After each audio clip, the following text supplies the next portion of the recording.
ఇక తెలంగాణ ప్రభుత్వం కీలక నిర్ణయం తీసుకుంది. ఏపీ నిర్మిస్తున్న గోదావరి బనకచర్ల ప్రాజెక్టుపై ఇవాళ రాష్ట్ర ప్రభుత్వ ఆధ్వర్యంలో ఎంపీల సమావేశం ఏర్పాటు చేసింది. సాయంత్రం 4 గంటలకి సచివాలయంలో ఎంపీలు భేటీ కానున్నారు. ఎంపీల సమావేశానికి సీఎం రేవంత్ రెడ్డి హాజరు కానున్నట్లుగా ఇరిగేషన్ శాఖ మంత్రి ఉత్తమ్ కుమార్ రెడ్డి వెల్లడించారు.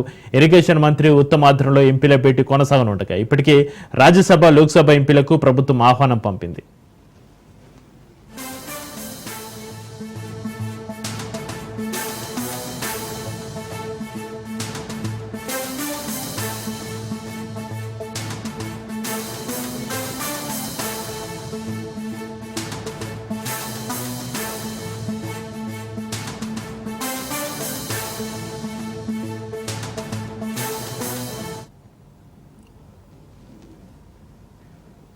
తెలంగాణ ప్రభుత్వం కీలక నిర్ణయం తీసుకుంది. ఏపీ నిర్మిస్తున్న గోదావరి బనకచర్ల ప్రాజెక్టుపై ఇవాళ రాష్ట్ర ప్రభుత్వ ఆధ్వర్యంలో ఎంపీల సమావేశం ఏర్పాటు చేసింది. సాయంత్రం 4 గంటలకి సచివాలయంలో ఎంపీలు భేటీ కానున్నారు.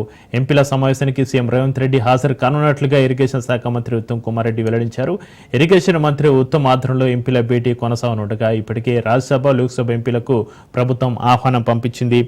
ఇక ఏపీ చేపట్టిన గోదావరి బనకచర్ల అనుసంధాన ప్రాజెక్టుకు కేంద్రం నుంచి అనుమతులు రాకుండా అడ్డుకునేలా అన్ని పార్టీలను కలుపుకొని కార్యాచరణ రూపించాలని ప్రభుత్వం నిర్ణయించింది. ఇందులో భాగంగా సాయంత్రం హైదరాబాద్లోని రాష్ట్ర సచివాలయంలో అన్ని పార్టీల ఎంపీలకు నీటిపారుదల శాఖ మంత్రి Uttam Kumar Reddy power point presentation ఇవ్వనున్నారు. ఈ కార్యక్రమానికి ముఖ్యమంత్రి రేవంత్ రెడ్డి ముఖ్య అతిథిగా హాజరవుతారు.